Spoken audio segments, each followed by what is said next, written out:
What is up, guys? Today I want to talk about 5 must-have early U.S. power metal bands, or traditional metal, whatever you want to call these. Just call them awesome. So first, I want to talk about. Let's start with His Helm. Okay, I just picked this album mainly because of the album cover's cool. If that don't make you want to listen to it, I don't know what will. But this band has always been a three-piece. They were formed in 1982 to now. They've never broke up. They're from San Francisco, epic heavy metal. That's their genre, I guess. So lyrical themes, epic fantasy. So pretty cool. The things that you want to look out for this band is, for one thing, the guitars are really good. So if you like Iron Maiden, but with like a medieval, more of just an incredibly medieval vibe, like this is cool stuff. Like you might like it. The guitar work's awesome. Done by Bob Wright. He's the guitarist and singer. I love the vocals too. They're pretty good. Unique. Jim Schumacher is one of the best bass players of all time. Probably one of my top 5 favorite bass players of all time. We got Jack Hayes on drums. So, yeah. Okay. Now into their discography, they got only 3 albums. Like, I don't understand. They've been around so long, and they've only got 3 albums. I don't really understand that, but they are good. They are really good albums. So in 1984, they came out with Into Battle, a pretty raw, bad production, but it's not horrible, but it's not a great production. But the songs are killer, absolutely killer. Then they did Black Death, which is this, in '88, and this is one of those albums where I'm going to tell you, I've done a His Helm video specifically reviewing them, and I'm not going to spend a lot of time describing the sound of this, but if you want to hear something that technically sounds like garbage, but it's cool because it sounds like garbage, this is like one of those albums. Like, this might not be for everybody, this album, but dude, give it a listen anyway, man. It's got an atmosphere and vibe like nothing I've ever heard before. Okay, so that's Black Death. Defender of the Crown, which they did in 2004. So from '88 all the way to 2004, that's a big gap between albums. But Defender of the Crown is actually a fantastic album that pretty much rounds up everything His Helm has ever done. So yeah, there's 3 albums right there. I recommend all 3 of them. Don't pass up any of them. But I don't know, maybe I would start with Defender of the Crown or Into Battle first. This one might turn you off if you're not expecting it. Next, we got to talk about the band Omen. Oh man, Omen. So this is one of those bands that blew me away when I first got into them. When I first found out about them. So, I just clicked on the wrong Omen. Oops. Oh man. United States heavy power metal. Okay, so this band formed in 1983. Just like His Helm, they're still active. Their active years are a little choppy. They disappeared for about 6-7 years and came back. They're still around. Formed by Kenny Powell, who actually was in the band Savage Grace, another good U.S. power metal band. But I'll do another 5 U.S. bands or whatever, but we'll talk about them later. But he went and formed Omen. These guys, man, I don't know. I think this has been kind of like a revolving door of musicians, but the most important is Kenny Powell's the guitarist. He's an awesome guitarist. The original singer was J.D. Kimball, who passed away in 2003. Seriously, one of my top favorite singers of all time. Most definitely, I could put him in my top 5. Just such like a such a manly, just strong voice. Like, it's just so epic to me. I don't know. He's just, it's like so savage, but so freaking good.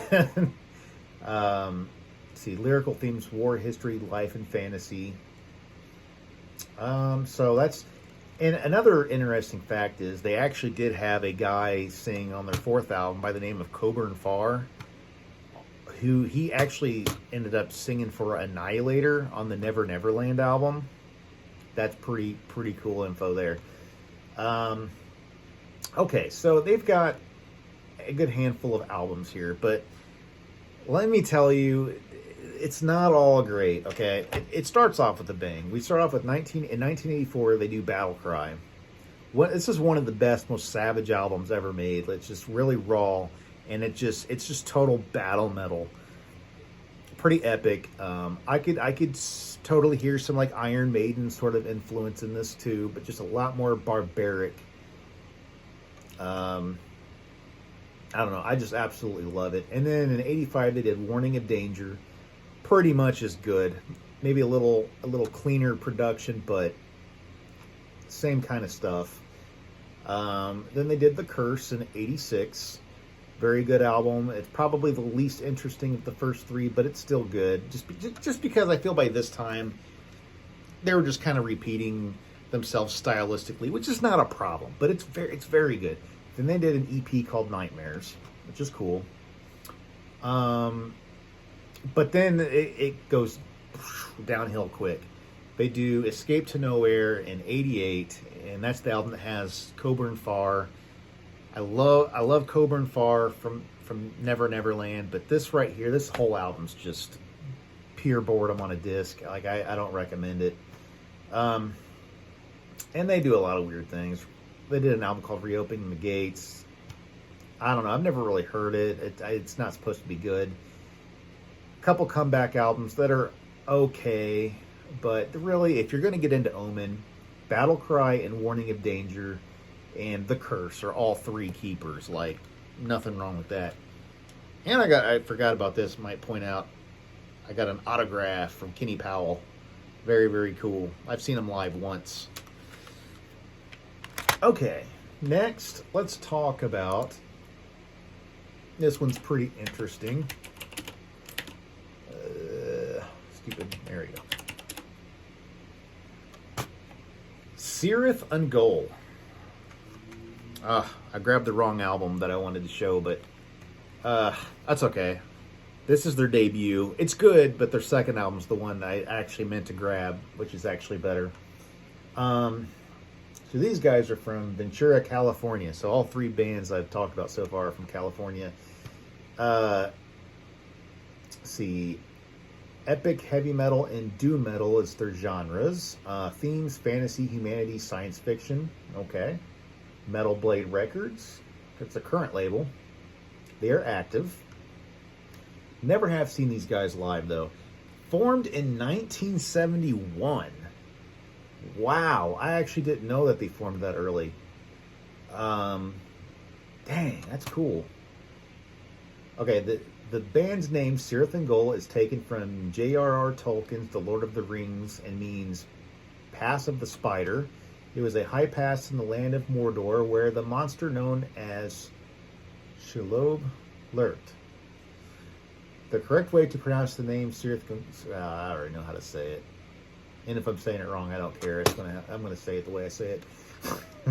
Okay, so... I don't actually know a whole ton about the members.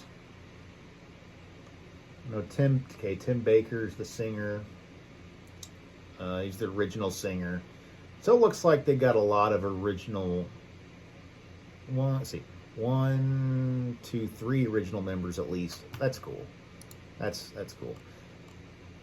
They actually have put out some recent albums that I've never actually checked out. So that's one thing I'm going to have to put on the list to check out one day.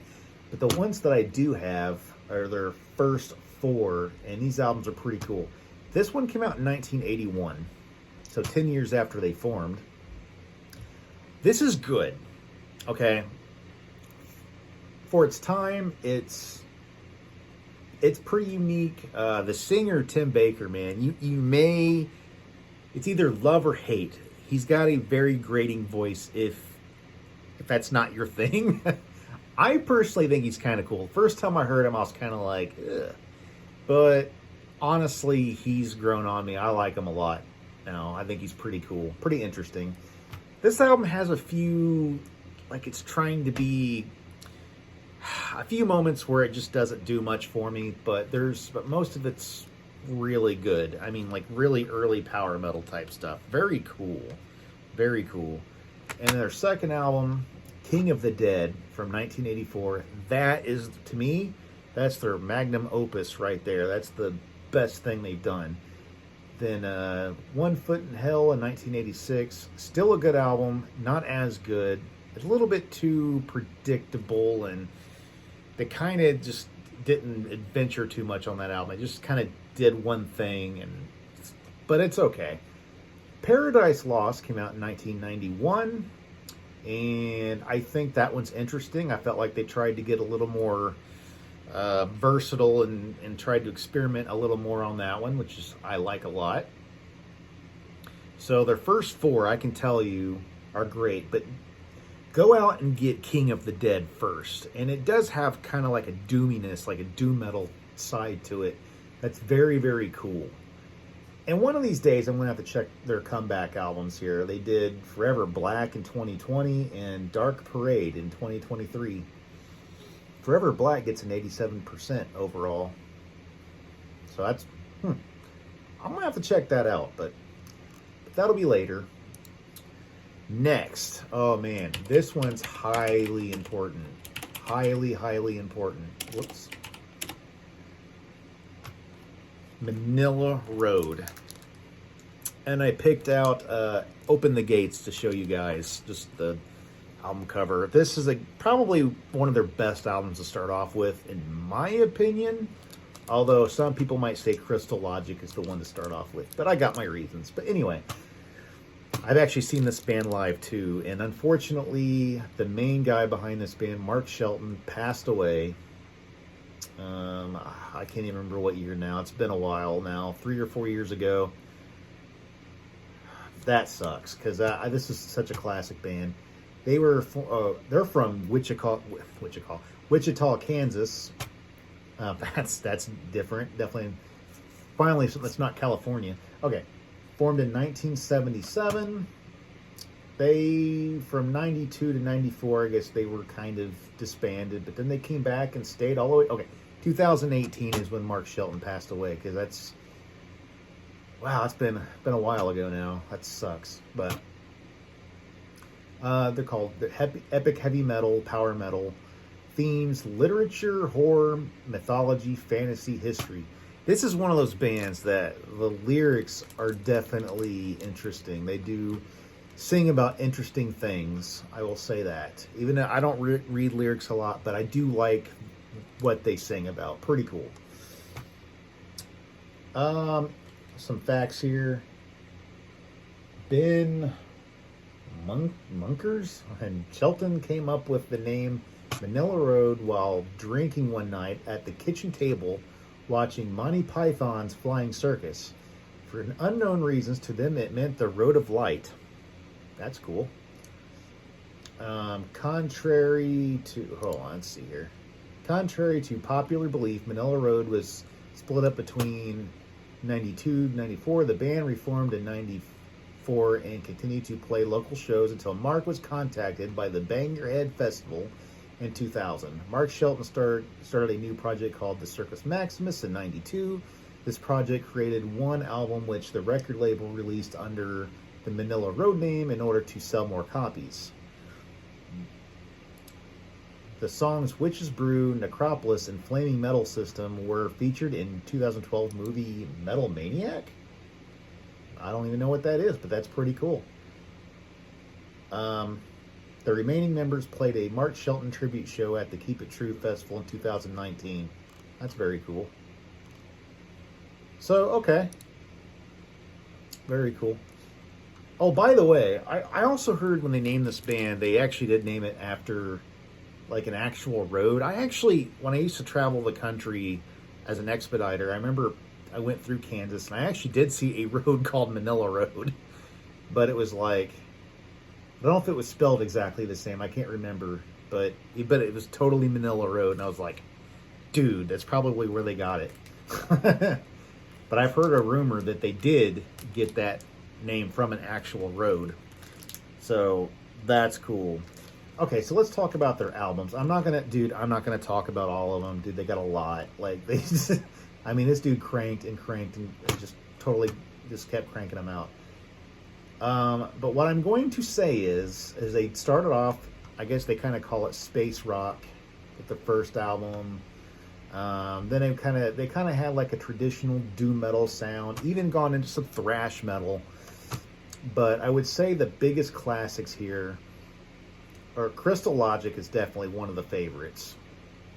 This is Open the Gates. I think this is a good balance of what Manila Road is. It kind of contains a little bit of everything. The Deluge is a good choice. Mystification's like kind of a thrash album, but you know, a melodic type of thrash. I don't know. It's really cool though. Yeah, so I don't know. Get Crystal Logic, Open the Gates, The Deluge, or Mystification. To me, that's the golden era right there.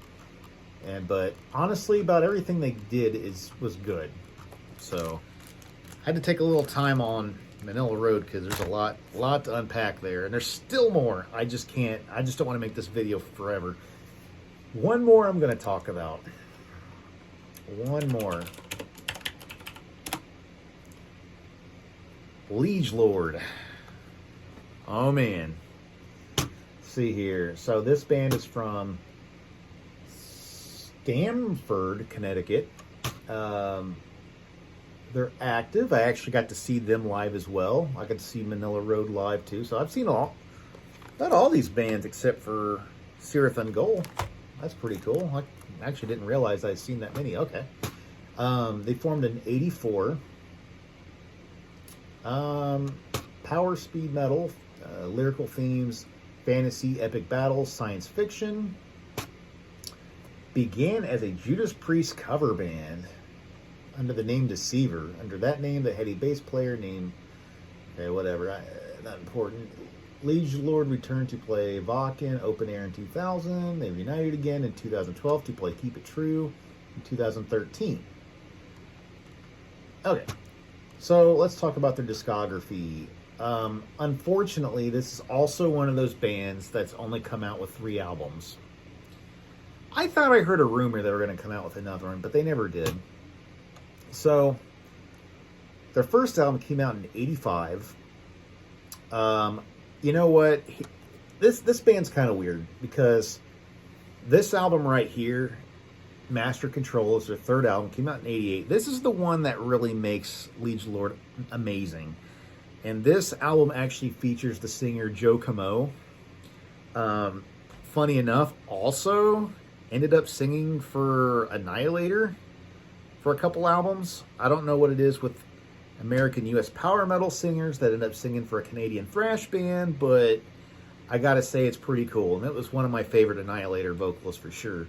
On here, though, he actually kind of sounds almost like a Bruce Dickinson. It's kind of cool. Really, really like it. But the first album in '85 is Freedom's Rise. Their second album is in '87 is called Burn to My Touch. Okay, their first 2 albums, you know, they're good. I just don't think they're amazing. They sound good, got a good production. Between the singer and the guitars, like the songwriting isn't very interesting. Like they don't have very big, memorable choruses on those 2 albums. But they're okay. So I would say if you're going to get into Liege Lord, get into this. Like this album contains speed metal, some slight thrash moments, but mostly it's power metal. You got a couple of more traditional metal songs. Even has a great cover of Kill the King by Rainbow, which is the first version of that song I've ever heard. So, yeah, this is one of the best albums ever made, in my opinion. But there you go, guys. There's 5 U.S. power metal bands that is a must. Go out and get these albums that I mentioned, and you won't be disappointed. So that's all I got to say. Like and subscribe if you like this video, and till next time, stay metal.